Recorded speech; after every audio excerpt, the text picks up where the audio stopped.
بسم اللہ الرحمن الرحیم۔ نیند کے وقت انسان کی روح کہاں چلی جاتی ہے؟ انسان بھولتا کیسے ہے اور بھولی ہوئی چیز یاد کیسے آتی ہے؟ بعض انسان اپنے چچاؤں اور ماموں کے مشابہ کیوں ہوتے ہیں؟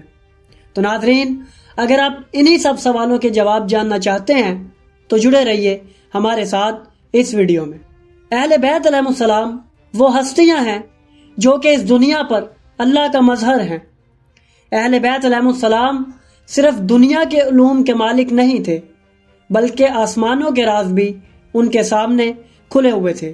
اہل بیت علیہ السلام کے دروازے پر صرف انسان نہیں آتے تھے بلکہ انبیاء بھی سوال لے کر آتے اور اپنے سوال کا جواب لے کر جاتے۔ ناظرین، اہل بیت علیہ السلام کا گھرانہ وہ گھرانہ ہے جن کے سامنے کائنات کی حقیقت ایک کھلی کتاب کی مانند ہے۔ اللہ تعالیٰ نے اہل بیت علیہ السلام کو علم عطا کیا۔ یہی وجہ ہے کہ کبھی کوئی فرشتہ سوال لے کر آیا اور کبھی کوئی نبی۔ ناظرین، آج جو واقعہ ہم آپ کے سامنے بیان کرنے جا رہے ہیں وہ اپنے اندر دلچسپ راز سمائے ہوئے ہے۔ وہ ایسی حقیقت ہے جسے ہر انسان جاننا چاہتا ہے۔ ناظرین، جب ہم کتب و احادیث کا مطالعہ کریں تو ہمیں ملتا ہے کہ ابو جعفر محمد بن جریر طبری نے اپنی اسناد سے امام محمد تقی علیہ السلام سے روایت کی ہے کہ آپ نے اپنے آبائے طاہرین کی سند سے بیان فرمایا کہ امیر المومنین امام علی علیہ السلام اپنے ساتھ امام حسن مجتبی علیہ السلام کو لے کر مسجد کوفہ میں تشریف لائے۔ لوگ آپ کے گرد جمع ہوئے۔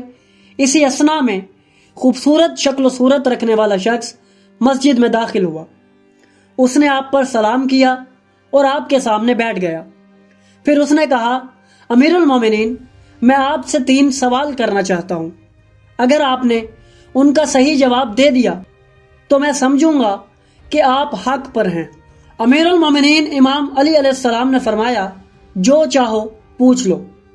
اس نے کہا، میرا پہلا سوال یہ ہے کہ نیند کے وقت انسان کی روح کہاں چلی جاتی ہے؟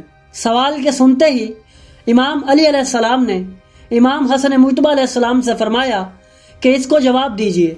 امام حسن علیہ السلام نے فرمایا، تمہارے سوال کا جواب یہ ہے کہ جب انسان سوتا ہے اس کی روح سینے کی باریک ریح سے وابستہ ہوتی ہے جو خود ہوا سے منسلک ہوتی ہے۔ اگر اللہ چاہے کہ انسان بیدار ہو تو روح دوبارہ ریح میں جذب ہوتی ہے اور ریح ہوا میں، پھر جان بدن میں لوٹ آتی ہے، اور اگر اللہ اجازت نہ دے تو ہوا ریح کو کھینچ لیتی ہے اور ریح روح کو کھینچ لیتی ہے، اور یوں روح جسم سے جدا ہو جاتی ہے، اور یہی موت ہے۔ اس شخص نے کہا کہ میرا دوسرا سوال یہ ہے کہ انسان بھولتا کیسے ہے اور بھولی ہوئی چیز یاد کیسے آتی ہے؟ امام حسن علیہ السلام نے فرمایا، تمہارے دوسرے سوال کا جواب یہ ہے کہ دل ایک برتن کی مانند ہے اور اس پر ایک ڈھکن ہوتا ہے۔ جب انسان محمد و آل محمد پر خالص درود بھیجتا ہے تو وہ ڈھکن ہٹ جاتا ہے، دل روشن ہو جاتا ہے اور بھولی ہوئی بات یاد آ جاتی ہے۔ اور جب کوئی وہ درود نہ پڑھے یا درود غفلت سے پڑھے تو وہ ڈھکن بند رہتا ہے اور یاد شدہ بات بھول جاتی ہے۔ اس شخص نے کہا کہ میرا تیسرا سوال یہ ہے کہ بعض انسان اپنے چچاؤں اور ماموں کے مشابہ کیوں ہوتے ہیں؟ امام حسن علیہ السلام نے فرمایا، اگر شوہر اپنی بیوی کے پاس سکون، محبت اور اطمینان کے ساتھ جائے تو نطفہ متوازن رہتا ہے اور بچہ ماں یا باپ کی مشابہت پر ہوتا ہے، اور اگر شوہر اپنی بیوی کے پاس اضطراب اور بے چینی کے ساتھ جائے تو اس بے سکونی کا اثر نطفہ پر پڑتا ہے، اور وہ نطفہ یا ماموں کی رگ پر جا بیٹھتا ہے یا چچا کی رگ پر۔ اس لیے بچہ کبھی ماموں جیسا ہوتا ہے اور کبھی چچا جیسا۔ اس شخص نے جب امام حسن علیہ السلام کا یہ جواب سنا تو اس نے کہا کہ آپ نے سچ فرمایا، میں گواہی دیتا ہوں کہ اللہ کے علاوہ کوئی عبادت کے لائق نہیں، اور میں ہمیشہ سے یہی گواہی دیتا رہا ہوں۔ میں گواہی دیتا ہوں کہ محمد اللہ کے رسول ہیں اور ہمیشہ سے یہی گواہی دیتا رہا ہوں۔ اور پھر اس شخص نے امیر المومنین امام علی علیہ السلام کی طرف اشارہ کرتے ہوئے کہا، میں گواہی دیتا ہوں کہ آپ رسول خدا کے وصی ہیں اور آپ ان کی حجت کو قائم کرنے والے ہیں، اور میں ہمیشہ سے یہ گواہی دیتا رہا ہوں۔ پھر اس نے امام حسن علیہ السلام کی طرف اشارہ کر کے کہا، میں گواہی دیتا ہوں کہ آپ کا یہ فرزند آپ کی حجت کو قائم کرنے والا ہے، اور میں یہ گواہی ہمیشہ سے دیتا رہا ہوں۔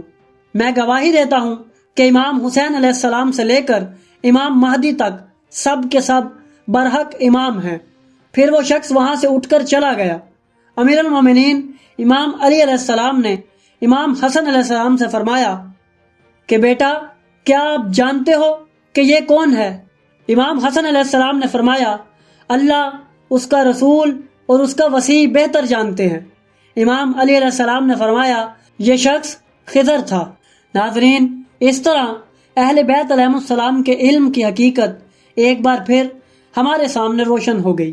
حضرت خضر علیہ السلام جیسی برگزیدہ ہستیوں کا بھی ان کے سامنے آ کر سوال کرنا اس بات کی دلیل ہے کہ حقیقت اور ہدایت کا سرچشمہ اہل بیت علیہ السلام ہے۔ ناظرین، ہم اس چینل پر اہل بیت علیہ السلام کی تعلیمات، تاریخی روایات اور حقائق پر مبنی ایسی ہی تحقیقاتی ویڈیوز پیش کرتے رہتے ہیں۔ اس سے پہلے بھی ہم نے حضرت خضر علیہ السلام اور اہل بیت علیہ السلام کے درمیان ایک مکالمہ اپنے چینل پر تفصیلاً بیان کیا تھا، جسے آپ ہمارے چینل پر ملاحظہ کر سکتے ہیں۔ ناظرین، اگر آپ کو ہماری یہ کاوش پسند آئی تو ہماری ویڈیو کو لائک کریں، ہمارے چینل کو سبسکرائب کریں اور بیل آئیکن کو بھی دبا دیں تاکہ آپ کو ہماری آنے والی مزید ویڈیوز ملتی رہیں اور آپ علم سے مستفید ہوتے رہیں۔